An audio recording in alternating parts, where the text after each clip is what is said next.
बिजनौर की जेल में आज विश्व मानवाधिकार दिवस के अवसर पर फिजा चैरिटेबल सोसाइटी की ओर से एक कार्यक्रम का आयोजन किया गया। इसमें कई दिव्यांग बच्चों ने अपने अपने कार्यक्रम प्रस्तुत किए। कई प्रोग्राम ऐसे भी थे जिनमें फिल्मी गानों का इस्तेमाल ज़रूर किया गया था, मगर उन गानों पर परफॉर्मेंस देने वाले सभी बच्चे गूंगे और बहरे थे। उनको गाना सुनाई नहीं दे रहा था, लेकिन वो डांस गाने पर ही कर रहे थे। इस दौरान प्रेमधाम आश्रम और आशादीप संस्थान के बच्चों ने भी कार्यक्रम प्रस्तुत किए। कार्यक्रम में मौजूद एडीजे नीलू मेघवाल ने प्रोग्राम देख रही महिला बंदियों को कानून की जानकारी देते हुए उनसे उनकी समस्याओं के बारे में पूछा। उन्होंने बताया कि कैसे वो जेल से आज़ाद हो सकती हैं, उसके क्या नियम हैं और कानून उन्हें क्या क्या सहूलियतें मुहैया करवाता है। कार्यक्रम के दौरान फिजा चैरिटेबल ट्रस्ट की ओर से डॉक्टर शमसा नकवी, सावरा कमाल, कुलसुम और मुनीब और ज़िला कारागार की ओर से जेल अधीक्षक डॉक्टर अदिति श्रीवास्तव और जेलर शैलेंद्र प्रताप सिंह मौजूद रहे। कैसे समझोगे ये मानवाधिकार दिवस क्यों मना रहे हो? पता ही नहीं है। पति ने डांटा, घर में बैठ गए। भाई ने मुझों पे ताव दिया, डर के मारे बैठ गए। बेटे ने आके घुड़क दी, घर पे बैठ गए। नहीं, इससे ऊपर उठो। तुम खुद में एक मानव हो, मानवीय हो, एक महिला हो, एक औरत हो। तो आज के दिन पे अंतरराष्ट्रीय ये जो ह्यूमन डे मनाया जा रहा है, और ये क्या बोलते हैं, फिजा चैरिटेबल ट्रस्ट के द्वारा है, तत्वाधान में है। सक्षम स्कूल के बच्चे, नाम ही देखिए सक्षम, जो कुछ कर गुजरने की गुरेज रखते हैं, यानी जो कुछ कर गुजरने की हैसियत रखते हैं, उनके अंदर एक बूता है, जज्बा है। वो बच्चे आपके सामने परफॉर्म कर रहे हैं, सिर्फ आपके उन आत्मविश्वास के आखिरी, जिसे कहते हैं लोग, उसको जगाने के लिए कि आप अगर जेल में हो, किसी भी परिस्थिति बस हो, तो अपने आप को सेकंड सिटीजनशिप जिसे कहा जाता है, दोयम दर्जा जिसे कहा जाता है, जिसे मूल रूप में कहा जाए कि औरत मत समझो, ऊपर वाले की बनाई हुई वो नायाब कृति हो, जो ह्यूमन राइट डे जो है, ये मानवाधिकार दिवस जो है, जो मना रहे हैं, अपने आप को भी जानवर मत समझो, उसी इंसान के समकक्ष समझो जो कभी तुम्हारा हामिद शौहर होता है, कभी बेटा होता है, पिता होता है। मूल उद्देश्य जो वुमेन कंपार्टमेंट का है, जो हमारी सबिया मैडम का है, चमचा मैम का, वो यही है कि आप अपने अंदर की उस चीज को समझिए, और यहाँ पे जो आपका एक नकारात्मक घटनाओं के तहत जो गलत काम जिसे कहते हैं, जब जेल आ गए हो तो कुछ सीख के जाओ, हुनरमंद बन के जाओ। आप जो आज पधारे हैं, धन्य हमारे भाग्य हुए। आप जो आज पधारे हैं, आपके दर्शन पाकर तो बदले अपने सितारे हैं। लेकिन मेरे जब इधर आया, मेरे सामने एक छोटा सा, एक कहानी नहीं, एक बात याद आया। सोने का जो माला है, अगर गिर जाते हैं, कीचड़ में गिर जाते हैं, तो भी हम उसको उठा लेते हैं। साफ करने से उनको वही मूल्य है ना। सोने के माला कीचड़ में गिर जाते हैं, तो हम लोग बोलेंगे कीचड़ हम नहीं लेंगे, लेकिन जिनका ये माला है सोने का, वो तुरंत उठाएगा ना, और अच्छा से साफ करेगा। दूसरे बार में जाए तो उनको वही कीमत है। हर एक इंसान का यही कीमत है। शायद हम कुछ ना कुछ करके हमारे शरीर में, हमारे इसमें कीचड़ तो उछला होगा, लेकिन सफाई करके जब हम वापस चले जाएंगे, हमारा कीमत वही की वही रह जाते हैं। बात यही है, एक बार एक क्या किया, सभी ने, किसी ने बोला मैंने कुछ नहीं किया, मुझे यहाँ बिठा दिया, और किसी ने बोला मैं कुछ नहीं किया। सभी ने अपना अपना गुनाह स्वीकार करने का तैयार नहीं था, लेकिन एक ने कहा मैंने गलत किया। सब लोग सज्जन हैं, कोई अपना गुनाह स्वीकार नहीं करते, एक ही ने स्वीकार किया। तो हम हमारे जीवन में, मेरा कहने का तात्पर्य ये है कि जो सोने का माला कीचड़ में गिरने के बावजूद साफ करके वही मूल्य होते हैं, उसी मूल्य हमारे जीवन में भी। एक जज होने के नाते मैं आप लोग की व्यथाएं देती सुनती हूँ और उस पर अपना डिसीजन जो भी है वो देती हूँ। मैंने 2 साल आप ही लोगों के साथ काफ़ी समय काम किया है, नोएडा में मैंने काम किया है, तो मुझे यही आकलन है कि आप लोग जिस भी परिस्थिति में यहाँ पे आते हैं उसको एक जितने भी टाइम के लिए है उसको स्वीकार करें और उसको और खूबसूरत बनाएं। ये नहीं कि उसको एक सजा के तौर पर लें। जो ये देश है उसका अगर हम उन्नति देखेंगे या उसका मूल्य देखेंगे तो हम ये देखेंगे देश अपने उच्चतम नागरिकों के साथ कैसा व्यवहार करता है, हम ये नहीं देखा जाना है, मगर ये देखा जाना है कि वो अपने निम्न वर्ग के नागरिकों के साथ किस तरह का व्यवहार करता है, उनको किस तरह के अधिकार प्रदान करता है। उसी में आप लोग भी आते हैं। आप लोगों के लिए विशेष अधिकार है, यद्यपि हमारे जो संविधान ने कुछ अधिकार दिए हैं जिसमें कि स्वतंत्रता का अधिकार है, मगर वो इस स्तर पर अभी आपको नहीं मिल रहा है या कुछ टाइम के लिए नहीं मिलेगा। मगर इसका मतलब ये नहीं है कि आप लोगों को मानव होने का भी अधिकार छीन लिया जाएगा। मानव होने का अधिकार तो सभी को मिलेगा और वो अधिकार हर एक के पास है, चाहे बच्चा हो, बूढ़ा हो, जवान हो, महिला हो, पुरुष हो।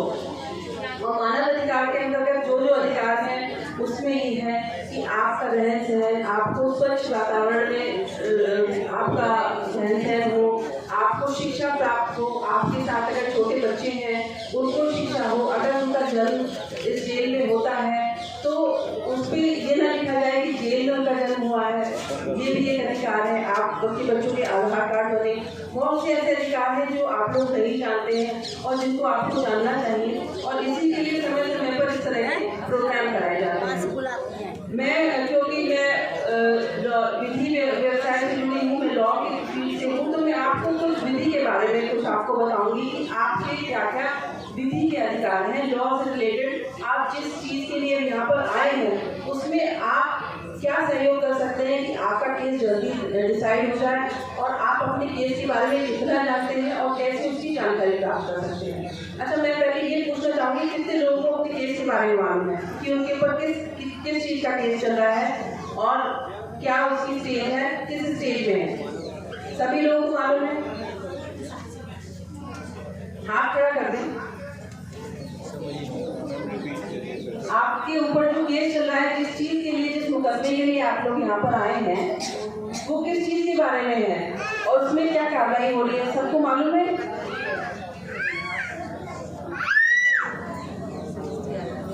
देखिए, ये भी आपका एक अधिकार है कि आपको अपने मुकदमे के बारे में जानकारी हो, ये भी आपका एक अधिकार है। कितने दिन की सजा होगी, कब बेल होगी, कैसे आप बेल अप्लाई करेंगे, क्या होगा, तो ये सब जानने का भी आपका एक अधिकार है, जिसके बारे में अगर आप नहीं जानते हैं तो यहाँ माननीय उच्च न्यायालय ने एक अथॉरिटी बनाई है जिसको स्टेट लीगल सर्विस अथॉरिटी कहते हैं। वो स्टेट के स्तर पर काम करती है और हर एक डिस्ट्रिक्ट में डिस्ट्रिक्ट लीगल सर्विस, हर एक डिस्ट्रिक्ट की एक अथॉरिटी होती है जो आपको विधि के बारे में, आपके केस के बारे में आपको सहायता प्रदान करती है, और ये मुफ्त सहायता होगी, इसमें कोई आपसे पैसा नहीं लिया जाएगा। उसके लिए मैंने अभी मैम से बात की, अदिति मैम से, तो उन्होंने बताया यहाँ एक लीगल एड क्लिनिक खुला हुआ है, तो उस लीगल एड क्लिनिक में जो डिस्ट्रिक्ट लीगल सर्विस अथॉरिटी है वहाँ से 2 अधिवक्ता नामित होते हैं जो आपको मुफ्त कानूनी सहायता देंगे। आपको अपने केस के बारे में कोई जानकारी चाहिए या आपका केस किस स्टेज पे है, किस स्तर पर है, उसके बारे में आपको वहाँ से जानकारी मिल सकती है। जेल अथॉरिटी की तरफ से भी इसमें सहायता दी जाती है। यदि आपको कोई एप्लीकेशन लिखवानी है तो वो यहाँ से लिख के वहाँ पर आप कोर्ट में भिजवाई जा सकती है। अगर किसी के पास अधिवक्ता नहीं है तो मुफ्त में अधिवक्ता भी वहाँ से प्रोवाइड कराया जाता है। अच्छा, और आगे इसमें ये भी काम होता है कि जैसे आप ही लोगों में से हम कुछ वॉलंटियर ले लेते हैं, कुछ महिलाओं को चुन लेते हैं जो, जैसे अगर आप वहाँ नहीं बता पा रहे हैं तो आप उन चिन्हित महिलाओं को अपनी बात बताएंगे जो पढ़ी लिखी होगी और आपकी एप्लीकेशन लिख के या आपकी समस्या लिख के कोर्ट में वो पहुँचा सकती हैं। जो मैं बता रही हूँ समझ में आ रहा है? क्योंकि मैं आप ही के जो जिस चीज़ में अभी आपका दिमाग चल रहा है उसी चीज़ के बारे में बता रही हूँ।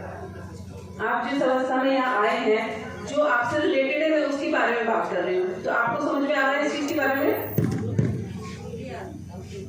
अभी सब सीरियस है, आ रहा है समझ में?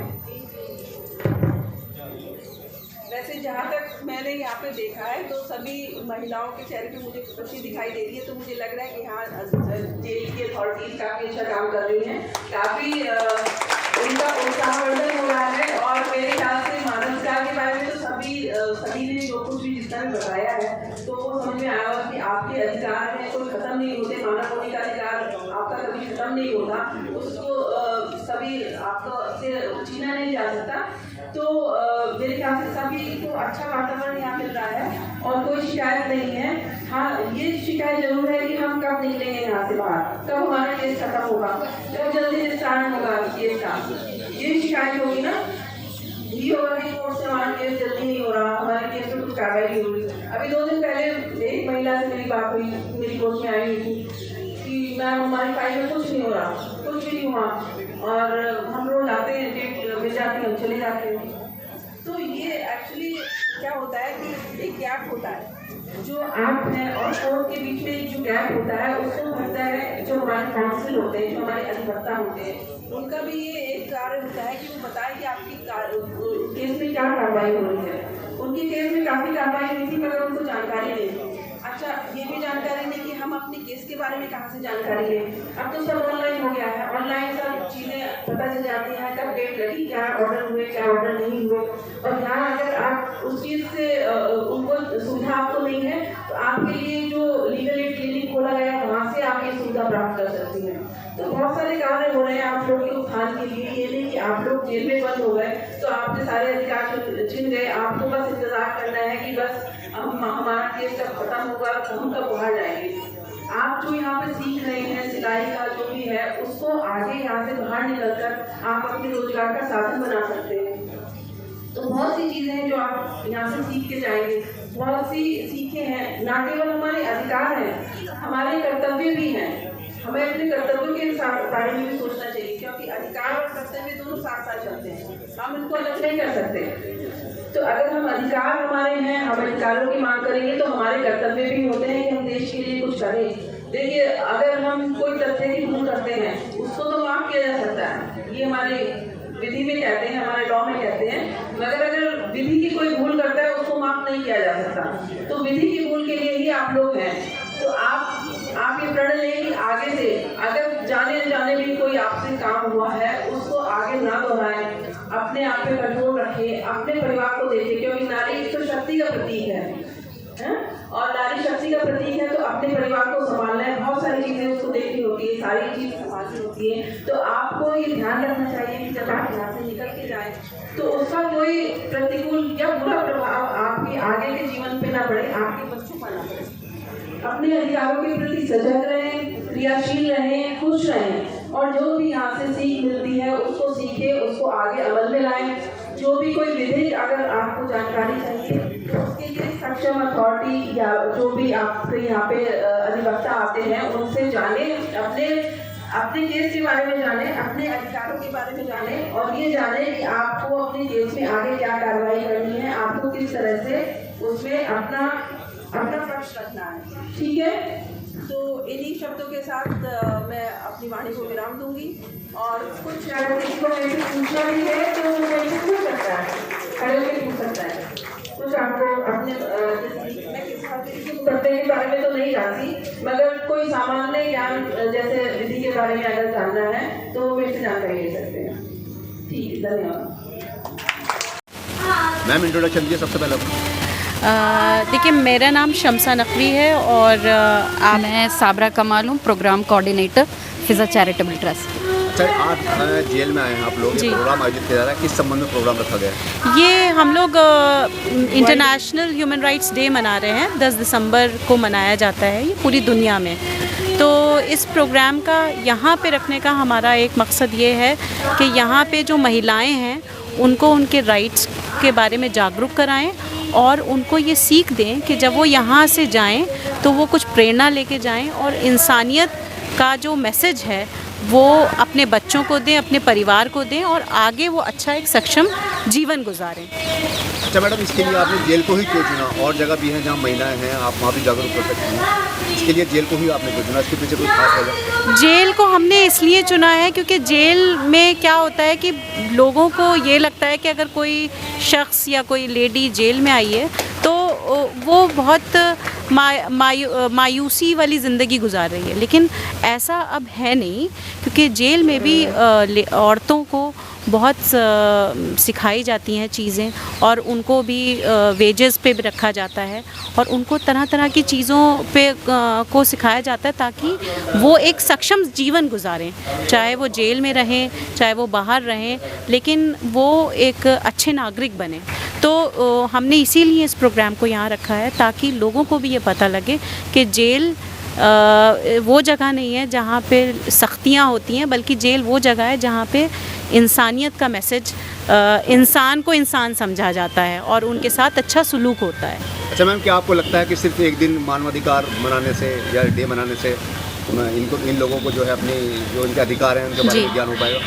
नहीं, देखिए, यूँ तो हर दिन ह्यूमन राइट्स डे है, लेकिन ये एक दिन इसलिए ज़रूरी है ताकि हमें हर दिन का हमें एहसास हो कि हर दिन ह्यूमन राइट्स है। तो अगर हम पूरे दिन में 1 घंटा भी अगर इंसानियत की बात करते हैं, तो आगे आने वाले जो 365 दिन हैं, तो हम एटलीस्ट उन 365 दिन हम उस चीज़ को याद रखेंगे और हम लोगों के साथ वैसे ही सलूक रखेंगे और अच्छे से पेश आएंगे।